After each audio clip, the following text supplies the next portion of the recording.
One day, Jesus said to his disciples, "Let us go over to the other side of the lake." So they got into a boat and set out. As they sailed, he fell asleep.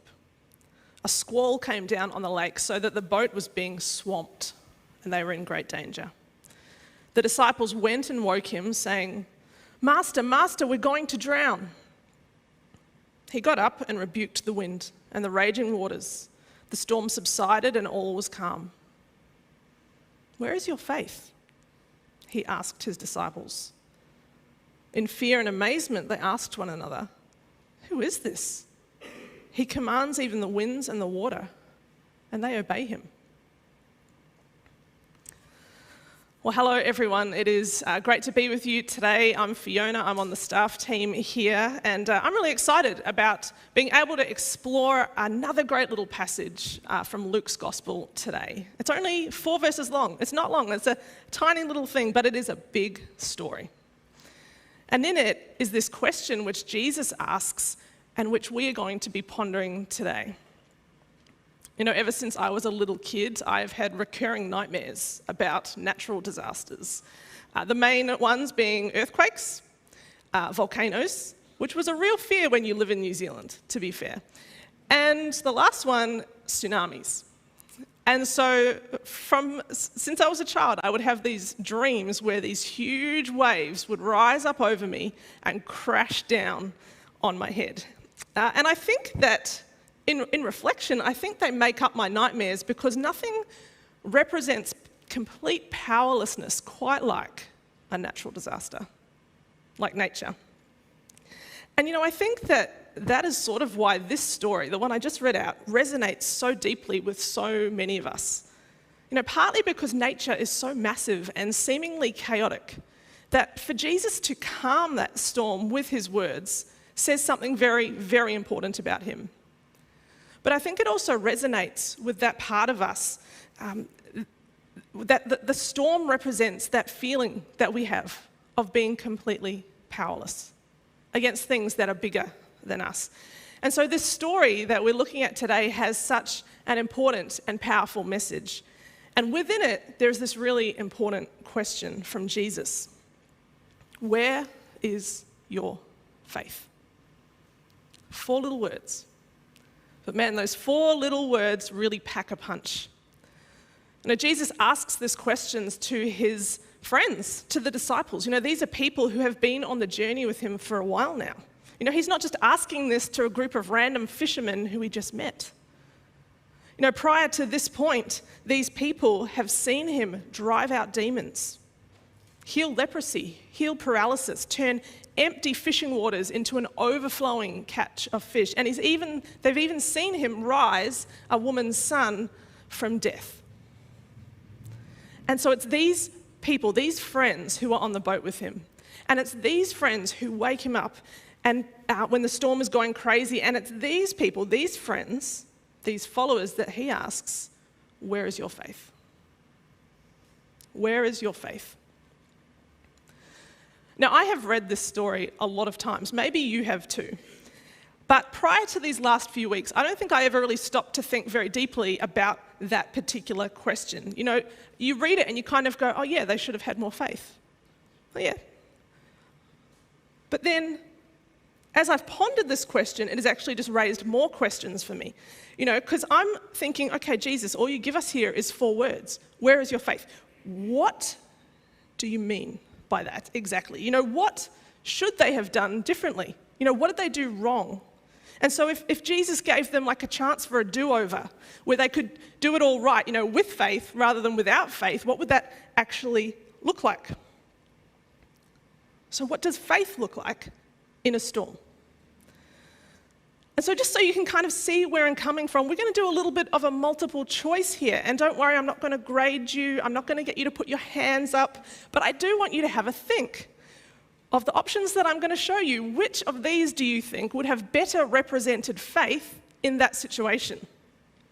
Is it A, they should have asked for Jesus' help earlier rather than waiting until things got really bad? Is it B, they should have had enough faith to calm the storm themselves? Is it C, They shouldn't have woken Jesus up at all and just trusted that they would get through the storm? Is it D, they should have woken him up and asked for his help, but been much more relaxed about it? Or is it E, none of the above? Have a think. Take a second to think about it. Which one of these would have shown greater faith in those circumstances? Because to be honest, I think I could argue convincingly for almost any of them. Really. What does faith look like in a storm?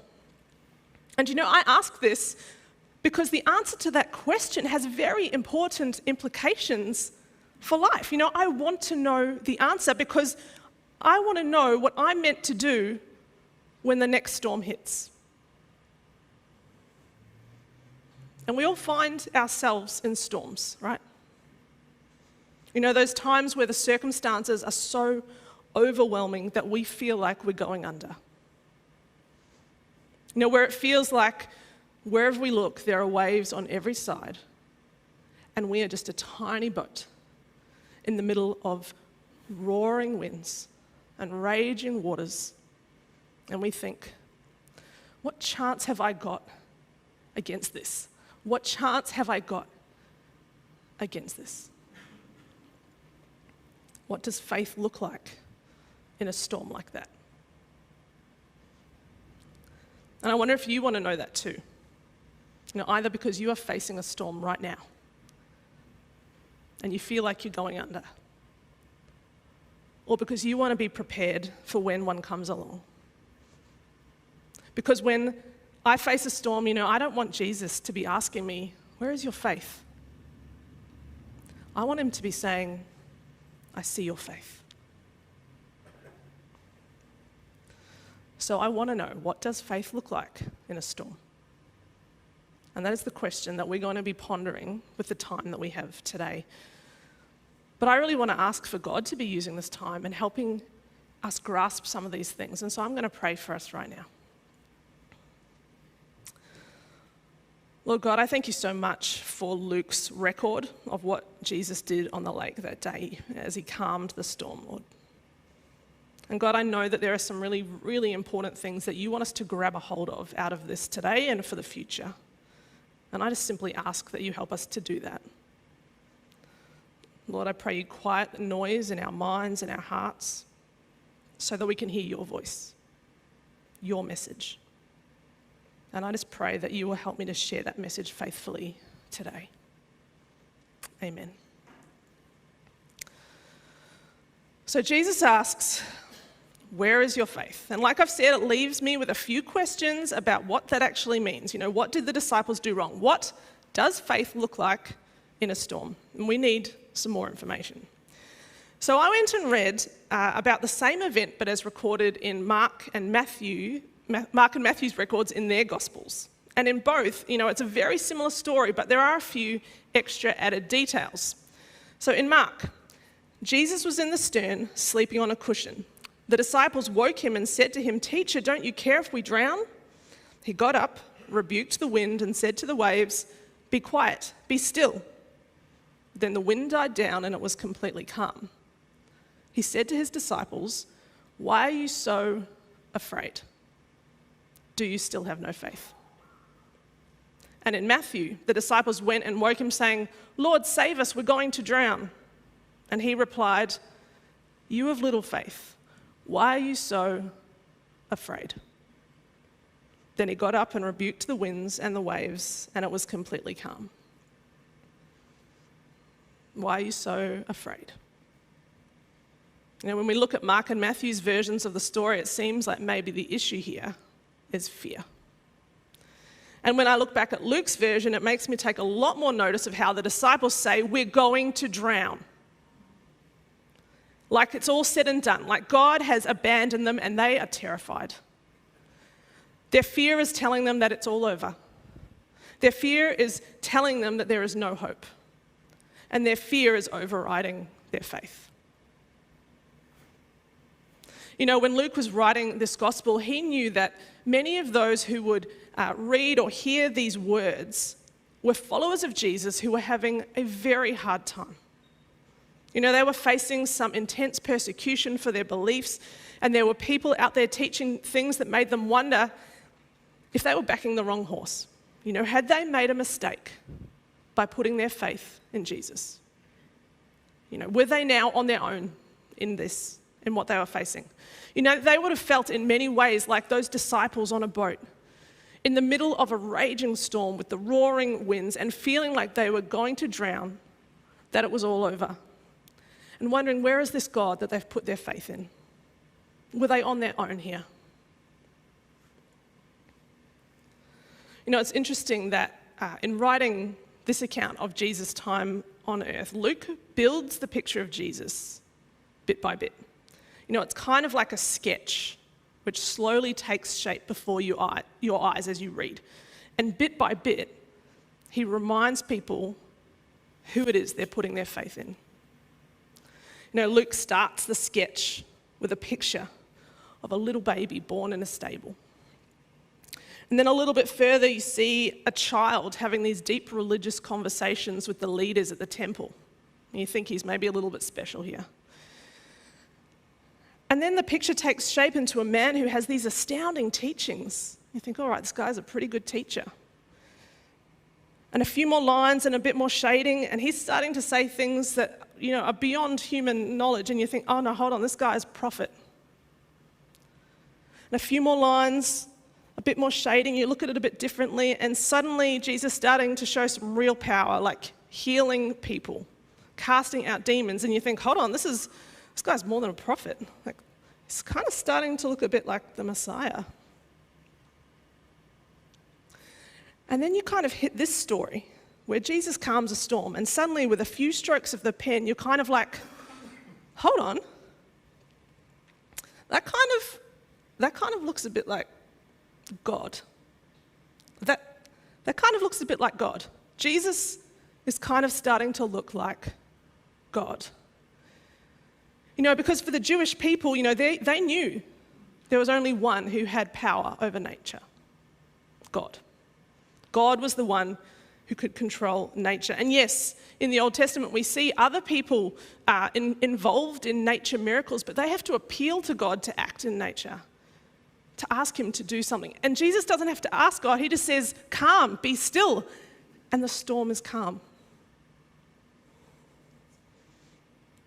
You know, this story is a reassurance to all those who are afraid that they were putting their faith in the wrong place.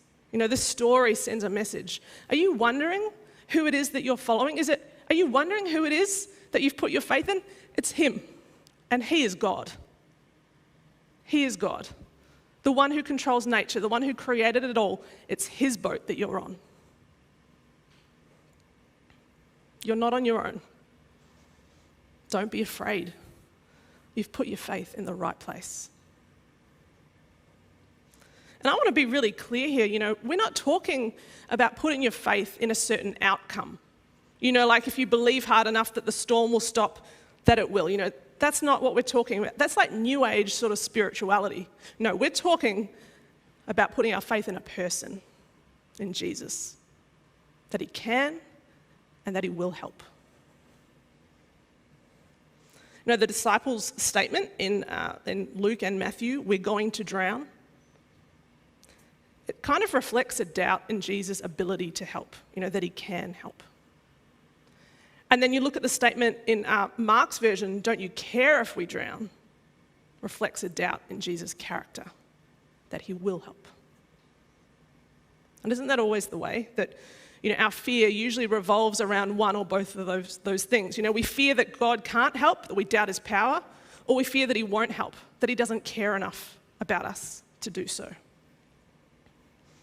And so that's what Jesus sees in this moment with the disciples on the boat. He sees their fear, that he can't or won't help. And in their fear, he sees a lack of faith. So what does faith look like in a storm?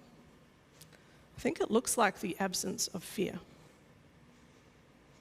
Now, if that statement feels too black and white, you know, too absolute, like I'm a little uncomfortable with that. Well, I feel you, like I feel that tension. I absolutely think about it. But if we're talking about ideals here, if we're talking about a faith that we aspire to, then in its truest form, faith expels fear. It overrides it. It kicks it out of the house. But what I think is so uncomfortable is that fear seems so inevitable. It seems so inescapable. Like, what chance have we got? And yet the Bible repeatedly pitches faith against fear. Psalm 46, God is our refuge and strength, an ever-present help in trouble. That's the faith. Therefore, we will not fear. Though the earth give way and the mountains fall into the heart of the sea, though its waters roar and foam and the mountains quake with their surging. Because we are with God and God is with us, we will not fear. We trust that He can and will help. In Psalm 23, even though I walk through the darkest valley, I will fear no evil, for you are with me. Your rod and your staff, they comfort me. I will fear no evil because I am with God and God is with me. And you know, when you read about the lives of the disciples in the book of Acts, so just after Jesus has died and risen, you know, you read about these people who are repeatedly beaten and opposed and threatened and thrown in jail. And they're told not to keep talking about Jesus, but they keep doing it more and more, and they do it with joy. And the word fear is not a word I associate with the records of the disciples in Acts. You know, it's clearly possible to live fearlessly without faith. And yeah, I think there are ways and times that we can have complete faith in God, but also be afraid of really practical things. But I've had to accept that maybe fear has way more power in my life than it should. And it's made me wonder, when did I start accepting fear as this unavoidable part of life? When did I start limiting my view of God so much that I have just learnt to live with fear and accept it? When did you? And I think it's interesting that in Mark's account, Jesus says, "Do you still have no faith?" It's kind of like he's saying, after everything you've seen me do, after everything we've been through together, do you still not know who I am? Do you still not know me?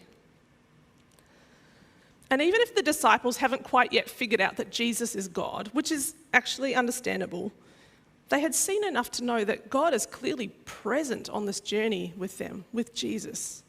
They knew enough to have more faith than they did. And I wonder whether Jesus would ask me a similar question, like, where is your faith, Fiona? After all we've been through, after everything you've seen me do and heard me say, over almost 25 years of following me, do you still not know me? Do you still not know that you are with God and that God is with you? Why are you still afraid? I've got to say, that is a really good question. And I don't have a particularly good answer for it yet, but it's a really good question. And I wonder if Jesus would be asking you the same thing. After everything we've been through together, why are you still afraid? Where is your faith? You know, it's a really powerful question for us as individuals, but I think it's a really important question for us as a church as well. You know, like I said, when Luke was writing this, it was a message to the church, this church who were afraid that God had abandoned them, that they'd put their faith in the wrong place, that He was sleeping, that they were on their own in the persecution they were facing. You know, we might feel like the Christian church today, locally and nationally and globally, is like this tiny boat in the raging waters and the roaring winds of culture and politics and philosophies that are bigger than us. Yet we need not fear. God is with us. We are with God. Now, He is bigger than the wind and the waves of culture and politics. Why are we afraid? Where is our faith? It's a really important question for us in this, crazy world that we're in at the moment. And my sister, who wouldn't call herself a Christian, she sent me a message last week out of the blue. She said that she and someone at her work were having this conversation about the war in the Ukraine, the floods up north, the pandemic, and all of these crazy things that have been happening over the last few years. And she said that this person told her 2 different people had said to her that the Bible talks about these things, that the Bible prophesies all of these things happening. And so she messaged me to ask me what I knew about it. And it was a fun conversation. But it was a good conversation. It actually was a good conversation. I was able to share some of the Bible passages that I thought those people might have been referring to, and say, yeah, the Bible does talk about some of these things. And it's understandable that people are looking at these situations and wondering if this is the beginning of the end. It's actually understandable. But I also said that I'm pretty sure that people in every generation have wondered that with every war and plague and natural disaster. And so maybe it's the end and maybe it's not. Jesus does say no one will know the day or the hour when the end will come. But what was really good, I think, was being able to explain to her that for those of us who follow Jesus, these sorts of writings and events, they're not really meant to cause us fear. Because in essence, it doesn't really change anything for us. We know our assignment. We know why we're here. We know what we've been called to do and how we've been called to live. We know who we're with and who's with us. And so it doesn't really matter, which part of God's timeline for human history we fall on. The assignment is the same. But I wonder how many of us are going to be getting messages like the one that my sister sent me, or finding ourselves in conversations with friends and neighbours and colleagues who know that we're Christians and who are wondering what our perspective is on what's happening around the world. And I wonder when they look at us, when they see how we're living and how we're responding and how we answer their questions, will they see disciples on a boat in a storm, panicking like the ship's going down and we're going to drown? Or will they see people who know they are with God and that God is with them and that He is the master over every storm? Will they see people of fear or of faith? And like I said, this story is 4 verses long. It's not a complex or a complicated story. It has a pretty simple message, really. Don't be afraid. Trust me. You are with God, and God is with you. He's keeping watch. So yes, sometimes that will mean He will calm the storm that you're facing. And sometimes He won't, but He will see you through it. And yes, I think He wants us to pray just when the waters are starting to get choppy. And yes, I think He wants us to pray when the storm is at its absolute fiercest. And yes, sometimes I actually think He wants us to call on the authority that Jesus has given us to speak calm into the situation. Any and all of these are actually faithful responses. But fear really shouldn't be part of the picture. Now, that is a huge challenge for me, and maybe for you, because for me, it's not like I can just click my fingers and switch my fear off and be like, oh, I'm all good now. How do I start? How do I get to that? And there were 2 things that came to mind. I think the first, there is a clue in Jesus' question in Mark where He says, do you still have no faith? The implication is that He's pointing out that they've seen and heard enough to have greater faith. And I think that is a call to us too, a prompt. Look back at what God has done already. Look what He's said, what you've heard, what you've read in Scripture, what He's done in human history, and hold on to that. Let that give you strength. And I think secondly, it's okay for us to admit that we need help and ask for it. I think of the guy in Mark chapter 9 who comes to Jesus and asks for His help in healing his demon-possessed son. And the man says to Jesus, "If you can do anything, take pity on us and help us." And Jesus says, "If you can, everything is possible for one who believes." And the father says, "I do believe. Help me overcome my unbelief." And Jesus helps him. He doesn't reject him. That comforts me. I do have faith, but my faith isn't perfect. It is weak sometimes, and fear and doubt sneak in. But thank goodness that we can ask God to help us in those moments, to help us overcome our unbelief when we're struggling. So what does faith look like in a storm? It looks like the absence of fear. And even though it's actually kind of a hard thing to hear that, maybe that is the reminder that we need today, individually and as a church. Don't be afraid. We are with God and God is with us. Now, before we finish up, I want to say that I actually think there is a second part to the answer of the question, what does faith look like in a storm? When we read the account of Jesus and the disciples in the boat, you see the storm going crazy. You see the disciples freaking out. We notice Jesus being woken up and calming the storm. And we kind of vaguely acknowledge that Jesus is asleep in the middle of a storm. But let's just pause on that for a minute. Jesus is asleep in the middle of a storm. Waves are actually swamping the boat and he's asleep. That's kind of insane. We see the disciples gripped by fear and panic, but we see Jesus sound asleep while the wind and the waves are lashing the boat. Imagine the sort of trust and faith Jesus had to have in his Father to be able to actually find rest in the middle of a raging storm. If we want something to shoot for, if we want a faith that we can aspire to, let's take a good hard look at Jesus here, because as per usual, he's kind of the example. Rest in the middle of a storm. Did you know that biblically, sleep is often used as a symbol of faith and trust? Psalm 3, "I lie down and sleep. I wake again because the Lord sustains me. I will not fear, though tens of thousands assail me on every side." Psalm 4, "In peace I will lie down and sleep, for you alone, Lord, make me dwell in safety." And there are others.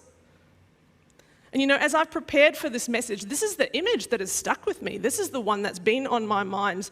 And even in the last few weeks, in those moments where I have felt just completely overwhelmed, where I have felt like I'm going under, this image of Jesus asleep on a tiny boat in the middle of raging waters and just resting, knowing his Father is keeping watch so he doesn't have to, that has brought me peace. Because here's the thing about the storms of life. They are exhausting. Fear is exhausting. When you feel like you are a tiny boat in the middle of raging waters and roaring winds and you think, what chance have I got against this?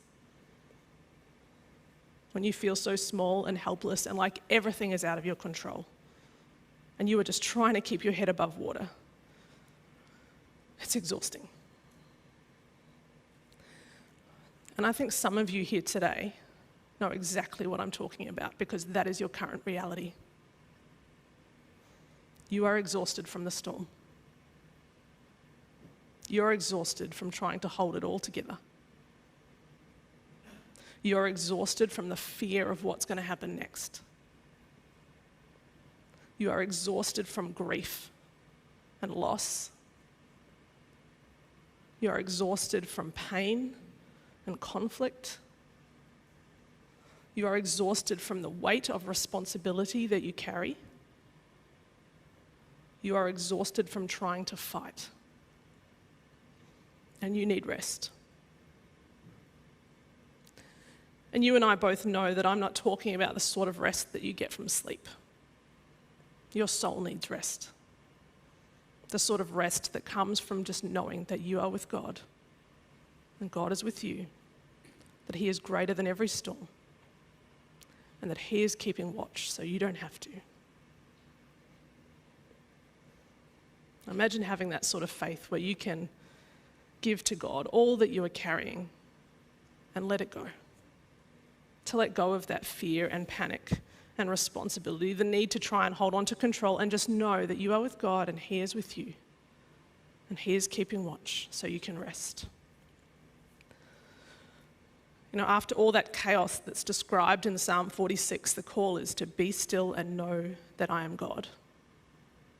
Rest. In Psalm 23, the Lord is my shepherd, I lack nothing. He makes me lie down in green pastures. He leads me beside quiet waters. He refreshes my soul. Rest. What does faith look like in a storm? Like the absence of fear and like rest. Is that something that you need to hear today because of what you're facing? Or maybe you're going pretty well at the moment, but you know that you need to store that away for the future. Because maybe like me, when the next storm hits, you want Jesus not to be asking, where is your faith? But I see your faith. Now, I suspect that a lot of us today know our souls need rest. And we wanted to give a little bit of space for people to breathe that in today. And so in a second, Tara is going to sing over us this really beautiful song. And the invitation is to let the words flow into your soul. Just sit and absorb them. Some of the lyrics are, so let go, my soul, and trust in Him. The waves and wind still know His name. And whatever you are facing today, big or small, just take the opportunity to hand it over to God and know that He's keeping watch, that He's with you, you're with Him. And if you're struggling to do that, struggling to find that faith in God, that He can help or that He will help, then ask Him to help you overcome your unbelief in this moment. That's okay too. A little bit later in the song, Morgan's going to tell us we can stand together and we'll sing the chorus together. It is well with my soul. It's like saying, I'm okay. Whatever comes, I'm okay. It's okay. I'm with God and He's with me. And it can be a declaration. We can sing that in truth. But if we feel like we can't declare that honestly at the moment, then let it become a prayer. A prayer that whatever comes, we'll be able to face it and be able to say, it is well with my soul. A declaration or a prayer, whatever we're facing, whatever may come, we will not fear. We will rest in God. So let's take a moment as the band lead us to let things go into God's hands, to know He's keeping watch so we don't have to, and find rest for our souls.